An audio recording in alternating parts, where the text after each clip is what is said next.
I've tried to record this now for probably 45 minutes and dozens of tries. But for those of you that, holy cow, have have blessed our family and Kaiden's family with your prayers, I just want to say thank you from the bottom of our hearts. Thank you very much.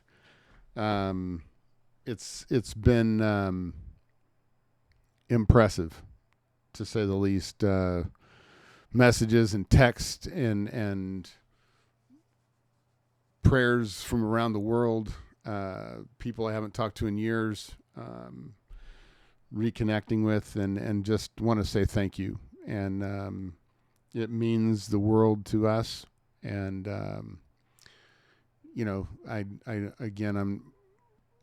for Kaiden's folks. They don't even know to the extent of what you all have been praying for and what you've done, but they will, and we'll share that with them as much as we can. But from me to you, from Ivy and I to you, thank you very much.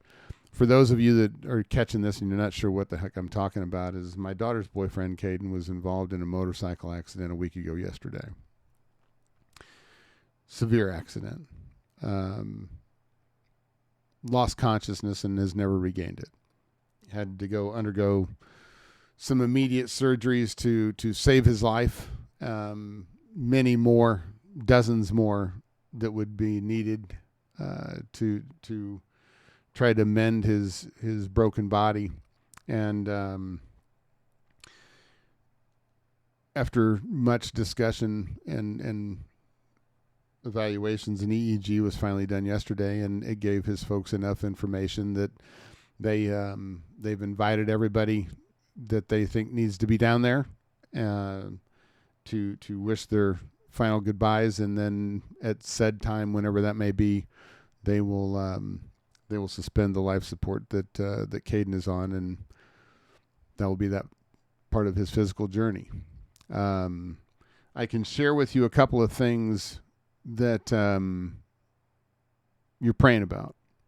I know you're praying because I asked for them, but I want to know, and a little bit more insight to who you were praying for. Kaiden, 17 years old, has been in our lives for the last couple of years. He and Lily, if I should have asked her. I think they actually met first hour, high school, and in a class together, and I could tell she was smitten right away. And I will share with you, and hopefully Gina and her family see this at some point. I'll share it with them. But from the minute he walked into our house, very polite young man, well-mannered, respectful. It had his challenges of life, and many of them kind of reminded me of my youth. He knew that he was going to have to work his ass off from where he was to where he wanted to be in life, and he has done that and was doing it. And just a quality of him that I really admired and respected was his ability to man up when he needed to.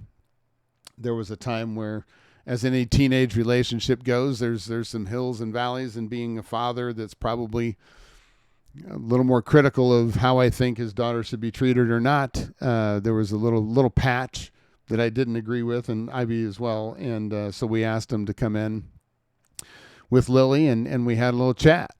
And I know it probably wasn't the easiest thing to hear, but it was kind of the ground rules of what we would do, how we would do it. When you come to pick her up, this is how that's going to be handled. And when we were finished, he stood up, looked me dead in the eye, shook my hand, and we were in agreement of where we were and where we were going, from as far as Ivy and I's perspective as parents. The best accolade and the best thing that I could say, it may not mean a whole lot, but his folks should be very proud of the young man they raised. If he were my son, I'd be very proud of him and how he conducted himself and presented himself. While far from perfect, solid young man. and he will be greatly missed. I also shared with Lily passing of a dear friend of mine that was just a year or so older than Kaiden when she passed away, and I wasn't sure what those lessons of life, I mean, I can think about it and break down thinking about that, and it's almost 40 years ago. Wasn't sure what those lessons really meant for me, and they've stayed with me my entire life. And maybe it was so that I could present a different perspective in support of Lily as she navigates through this, and other kids navigate through it as well. I don't know. But here's the thought that I have, and the thought that I shared with her today. And if you're in the mental health industry, or psychiatrist or psychologist or whatever the case may be, you may be able to read into this, and I may need more therapy than not. But being a person of faith, and knowing the results of the EEG and everything else, and when he lost consciousness, here's what I do know. If you've ever been on a motorcycle, if you've ever been involved with anything of power, there's a sense and a state of mind and being that is it's exhilarating, it's intoxicating, it's addictive. And when he got his bike, I shared that with him, and I said, "Here's the deal." I said, "Is that this thing is meant for one thing only, and that's to go fast.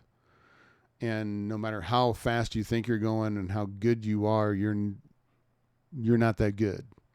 And I didn't say that being condescending or arrogant. It's just that I've wrecked about everything you could possibly imagine, and laid bikes down and bounced off of hoods, and bicycle ride crashes, and mountain bikes, and trees, and dirt bikes, and all these things. And I don't know why I'm here, and he's not. I don't.